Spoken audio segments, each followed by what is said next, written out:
Hey guys, this is your girl Jennifer Land, the Crown Jewel, and I am back with another YouTube video. So don't forget to like, share, and subscribe. So today we are going to be talking about something really interesting, and it's a topic that we have all basically been waiting for.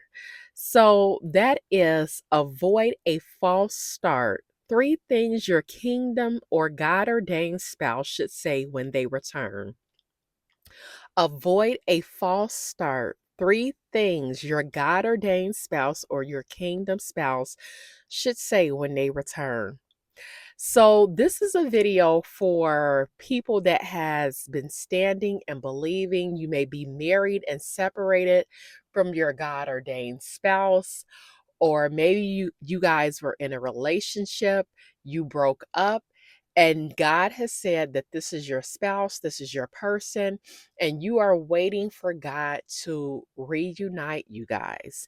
And so many of you guys may wonder, when that time comes, what am I going to say to my God ordained spouse? What am I going to say to my kingdom spouse? What are they going to say? How is this conversation going to go?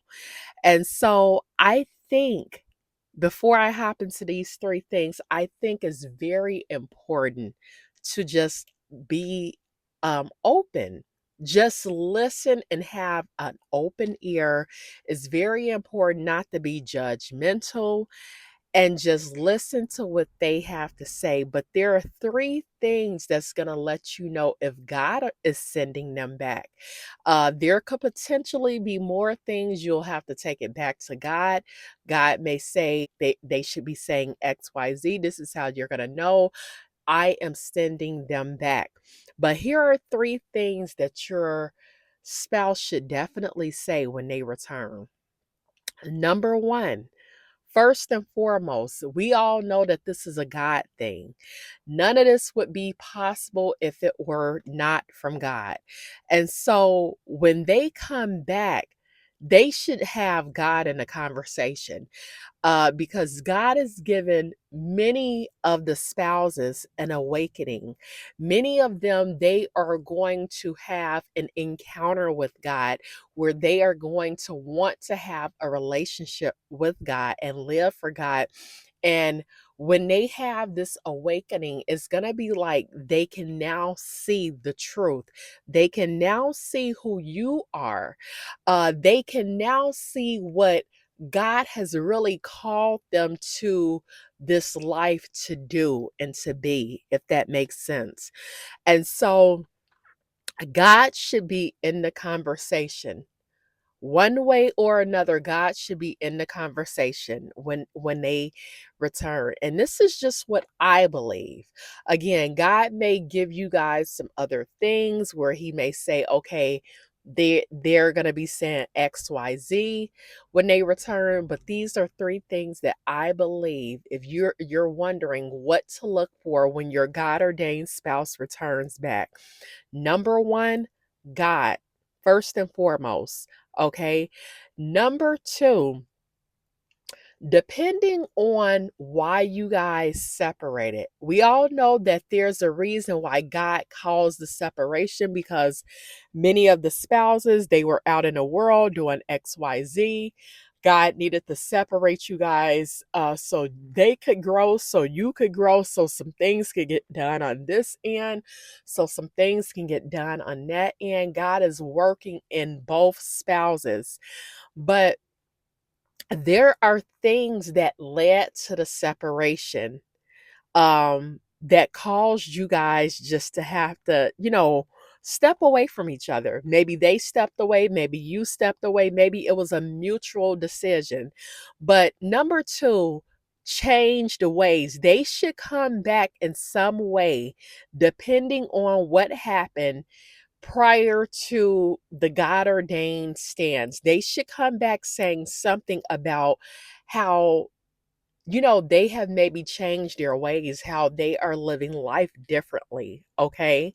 So you want to take a look at that. Look at some of the reasons you guys separated and how they may have been in error. But this is not to point the finger. This is just for you guys to take note and say, okay, maybe they were engaging with other females, other males, and they may come back and say, I realize that you are the woman for me.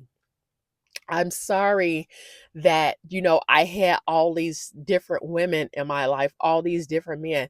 If you guys separated and it was a known fact that this was part of the reason why you guys separated, they should come back saying they are ready to do things different now. They have changed their ways in some shape, form, or fashion. Okay.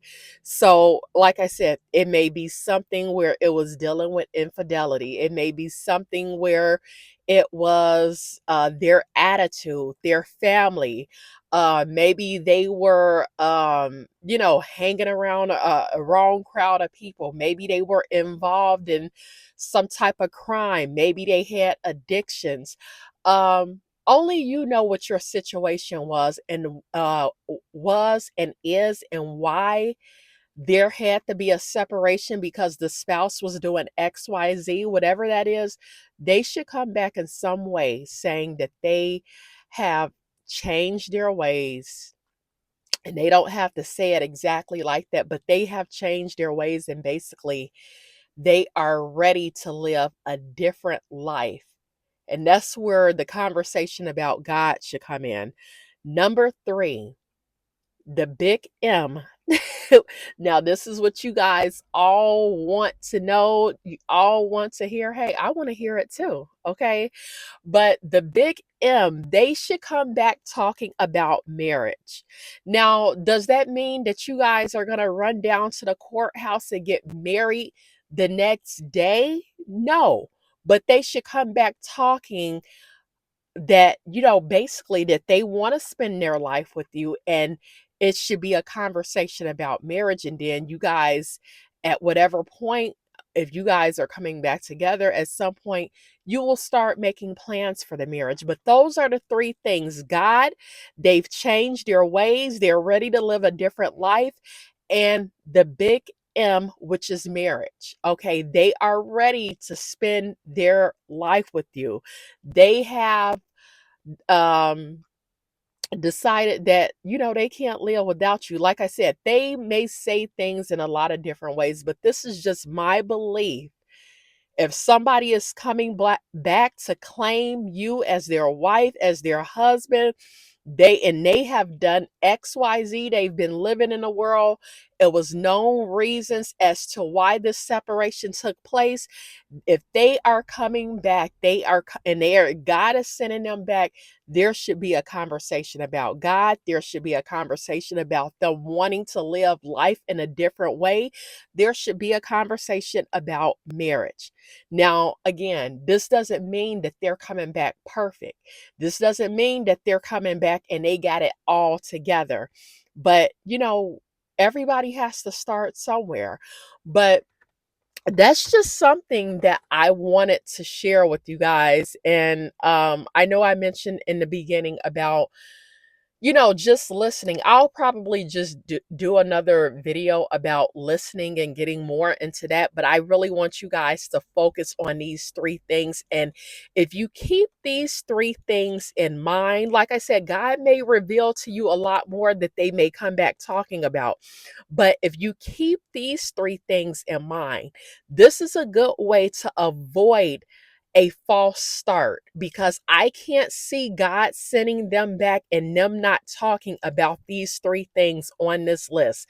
God, they've changed their ways and they are ready to spend their life with you.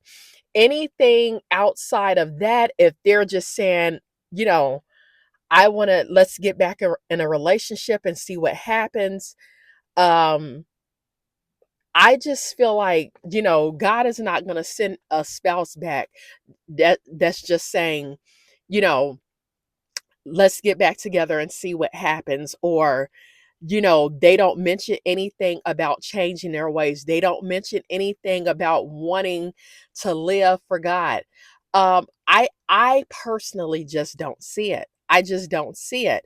So if a spouse comes back and they're talking about things and they don't other things and they don't include these three things, you may have to take it back to God and see if God is really sending them back, because in my mind, if they are not talking about these things, it could potentially be a false start. And you want to avoid a false start because, you know, a lot of you guys, you've been standing a long time. God is ready to take you to the next level when it comes to marriage, when it comes to your purpose, when it comes to a lot of different things regarding your life. And so we want to keep moving forward. We want to move forward with this God ordained journey. Many of you guys, you've put in so much work. So I don't want people to be anxious just because they return. You got to check out what they're saying and make sure that it's really coming from God, and just think about all that you have been through. So you want to do things in the right way. And like I said, for most of you guys, God has probably already started talking to you about what they are going to be coming back saying, how your response should be, so on and so forth. But that is all that I have, guys. Again, you want to avoid a false start. Check out these three things. Keep these three things in mind. God, they're ready to live a different life, and the big M, which is marriage. It should be definitely some conversation around those three areas. So that is it. That is. Hey guys, so I am currently accepting new clients for the month of October for the Dear Crown Letter coaching program. The Dear Crown Letter is almost like a pen pal letter. It is where I am coaching clients through email on a weekly basis. Are you someone who desire marriage? You may be in a rocky relationship. You may even be standing and believing for your God ordained marriage, because God has told you who your person is. Anything that you want to talk about, I am here to help you guys through that. I am your email coach, and so I am running a special for the month of October. I am accepting only so many clients, so if you are interested, please email me and ask me about the Dear Crown Letter, and I will send you over my rates and we can get you signed up right away. This is your girl, Jennifer Lynn, the Crown Jewel, and I will talk with you guys next time.